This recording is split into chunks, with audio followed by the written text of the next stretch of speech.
Hey everybody, Joni D, little Joan somewhere in the house, and a special doggy guest for the next several days is my brother and sister-in-law's dog Truffle. You may see her in the background there, lying on the floor. I don't know why she's lying all the way back there. I have cushions, her bed. Joan is in her bed, and there's all these cushions here, and the dog has chosen to lay on a hard floor. Anyhow, this is a screenwriter's rant about House Party, rated R, and it looks like a fun comedy. Smash like and subscribe. Thank you for smash liking and subscribing. Check out my books, links in the description. Comedy horror in South Jersey. It's what? It's the Pineys, books 1 through 9, available at Amazon.com. Don't forget, Kindle Unlimited is free. So our protagonist is a young man who does promotion. A lot of guys do this kind of stuff. They're DJs and promoters, and they want to get into that business. It's the kind of thing where you could just sort of talk your way through a lot of stuff. Anyhow, he of course is a young guy living at home with mom. And mom's like, "Get your butt to work," and he's got a regular job with his friend cleaning rich people's houses. So one day they're on a job, and they go to the most amazing mansion ever. And as they're cleaning it up, they discover that they are in the house of LeBron James. And he's got a bunch of stuff in the house, including a hologram of himself giving himself a pep talk. So they get an idea that they could throw a house party in LeBron's house, and then that way they could invite celebrities and charge people all sorts of money, so he could make money for his daughter to get her in a school of some kind. I'm not sure if it's a preschool or whatever. So while LeBron's away, they're going to throw this massive, massive party to make all this money. I love the premise of this movie because, like most people, I don't know much about basketball, but what I do know is LeBron James is my least favorite basketball player. Anyhow, they throw this massive party, and of course it just goes off the rails. Snoop Dogg is there, celebrities, they drive his car, they do way too much. There's of course girls, they get a koala high. It's just funny as F. It looks funny. It looks fun. It looks, in the vein of like Friday. Here's the hologram of James. I gotta hand it to LeBron James. He had to have agreed to be in this, right? I mean, they're using his image. He had to have agreed to it. I assume he shows up at the end of the movie, which would be amazing. So good on you, LeBron. This is the kind of movie I'd expect you to be in, to play this kind of role. Yourself being super rich, and that you're not really in the movie, and that they're making fun of you and your choice to move to Miami. That's a joke in the thing. So only in theaters, coming soon. So I don't have a date for this movie, but this looks fun. This looks funny. It's kind of weird that they're advertising it now, because this comic, God, is this the same guy that's in the Orville? He plays the white guy, the insufferably white guy, because of course he has to say Black Lives Matter at some point, but like way too smarmy, like he did something on the internet and thinks he deserves a pat on the head. But I love this. I love the setup because it's kind of realistic in that, yeah, this could happen. Like two scheming guys coming up with a crazy scheme to make money, and it just snowballs out of control. And of course, they had to break in all of LeBron's stuff and causing all sorts of problems. But all right, let's break it down. So the first act is the guy on the left, who's our protagonist. He is trying to make his way in the world. He's a promoter. He's going out all night, but he's not really making much money in that. He needs a regular job. So here he is with his friend doing a cleaning job. And he's got a kid. He's trying to hustle. He's hustling. He's a young man. He's hustling. So they eventually go to LeBron's house and they're doing their job and various normal stupid work things happen, and then they discover it's LeBron James' house, and then that's where he gets the idea. Let's throw a party here. So Act Two is they get ready to throw the party in the house, and they have all these near misses. Then they throw the party because they probably do some basic research to find out, yeah, LeBron's going to be away on games for God knows how long. He's not going to be back. They can throw the party. Done. Before he gets back, clean the place up. They're cleaners. They don't even have to hire people. And they'll make all this money. So they do it. They throw the party. Most of the second act is the wind up to the party and the party itself. The climax being, have they completely destroyed the house? The party goes off the rails. Yes, they make all this money, but oh my God, we've either destroyed the house or we can't get rid of these people. No one wants to leave, or LeBron is coming back and they need to get everybody out of the house in time. The third act is the resolution to all this. Do they fix the house in time? Do they keep the money, or do they end up spending it? Because, you know, sometimes when a party goes off the rails, for anyone who's ever thrown a big party like this, sometimes some sketchy people show up, right? And so maybe some sketchy people show up. They're going to rob the place. They got guys doing drugs in the house. Maybe they're unsavory. Various things could potentially happen out of their control because there are only two guys and this is a big house. So and then the ending is, it could go a bunch of different ways.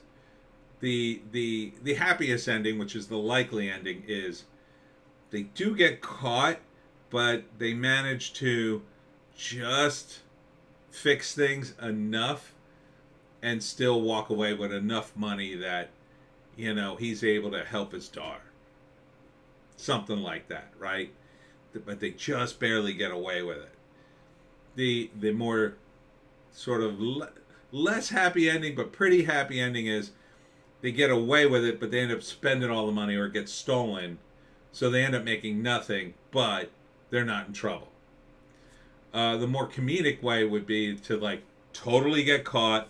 LeBron catches them. They have to give back all the money, do all this work, and it's like it's a net negative. They did this all for nothing. They get caught. LeBron is on the verge of throwing him in jail. I don't think that happens. I think it's more like they pull it off, and then like I don't know, hide something of LeBron's, or somebody's still in the house that they forgot, and then LeBron comes home and like stumbles upon them.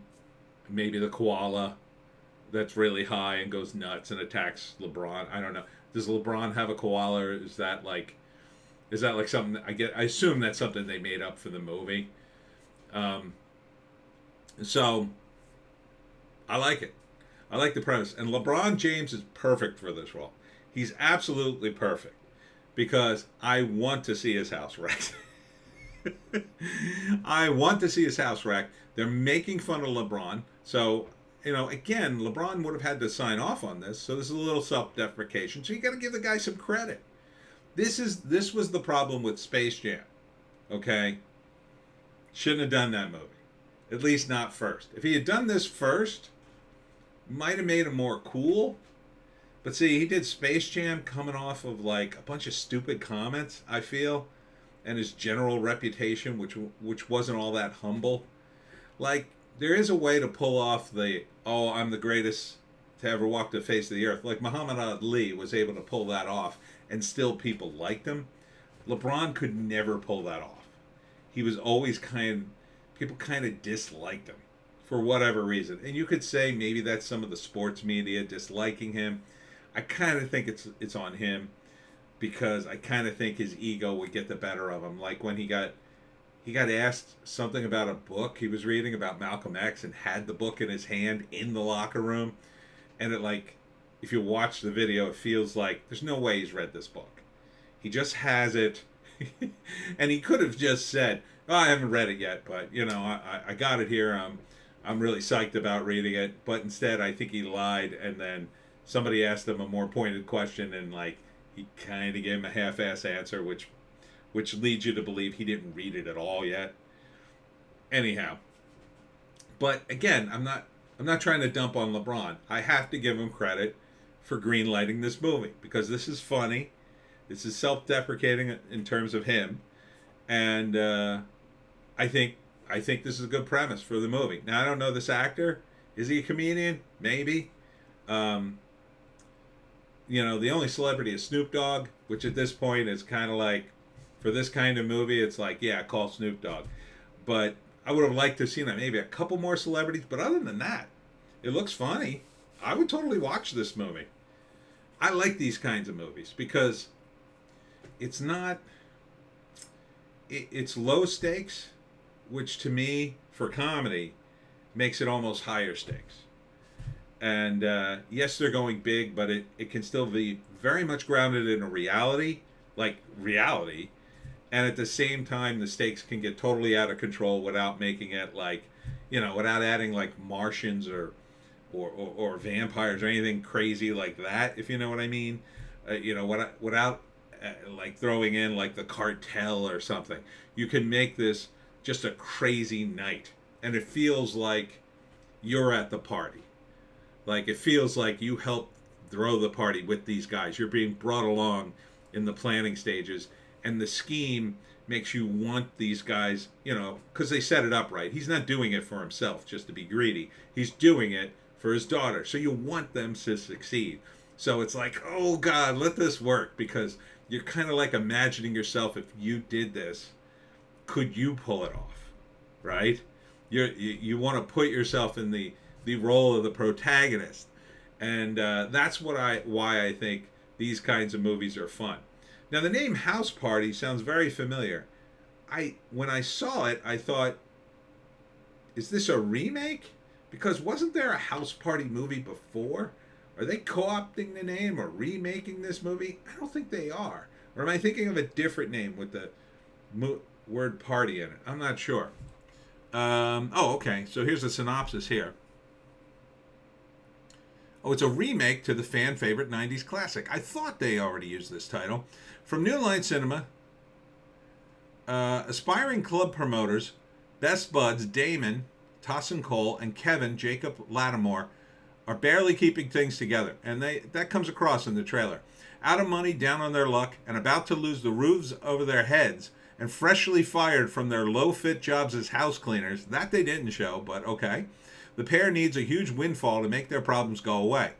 In a what-the-hell move, they decide to host the party of the year at an exclusive mansion, the site of their last cleaning job, which just happens to belong to none other than LeBron James. No permission, no problem. What could go wrong?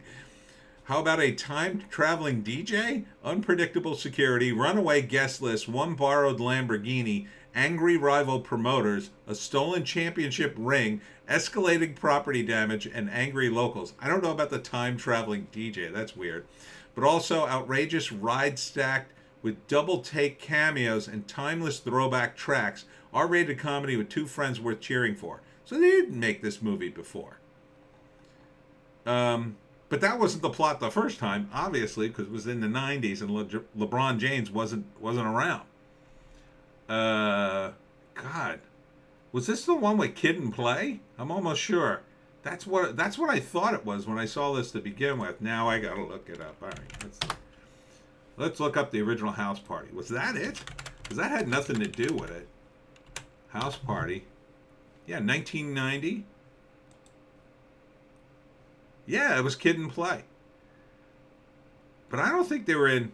Kid decides to go to his friend Play's house party, but neither of them can predict what's in store for the wildest night of their lives. Yeah, that was like a completely different movie. That was just like, it was like just a couple of teenagers throwing a house party. It wasn't like they were in a famous guy's house. So they're just using the name, really. So, okay, good. I mean, I think they should have called it something different. I mean, House Party, I guess they're trying to get mileage, but good move on completely changing the story, essentially. I mean, it centers around a house party, but that's about it, right? I mean, I would call it House Party, the remix, or something like that, but Yeah, I would totally see this. And I believe I did see the original House Party in 1990, and I believed it was pretty good. Not so sure about the time traveling DJ, though. Now, is Kid and Play, the real question is, are Kid and Play going to make a cameo? I would think you would want them to make a cameo. I think is this the first trailer? Only in theaters July 13th. Let us know if you're pulling up. And it doesn't say, but it says January 13th. That's kind of a weird time for this. I would have released this in the summer. This would have been a fun movie for the summer. Feels like a summertime movie to me, not a winter movie. In the dead of January, you expect people to come out for this movie? I mean, maybe if you were just releasing it on streaming, I think this would have been a fun movie to see in the middle of the summer, not in the middle of the dead of winter. On January 13th, everybody's broke. Everybody's broke from spending money on Christmas presents. And you're talking about one of the worst times of the year to spend money, and you're dumping this movie then? I don't know, man. This looks like a decent flick. It seems to deserve better than being dumped in the middle of January. The frozen waste of movie releases. Why wouldn't you put this out in August? There was almost nothing out this summer. The only thing I can think of is, number one, the movie got delayed in production because of pandemic-related reasons, or that it was on the sched, and then because everything got pushed back, it's just coming out in the summer, or coming out in the winter instead of the summer. I don't know. I think I might have held on to it until the spring, maybe, but January 13th, that's like the worst time to release a movie, and it looks fine. It looks like a real movie.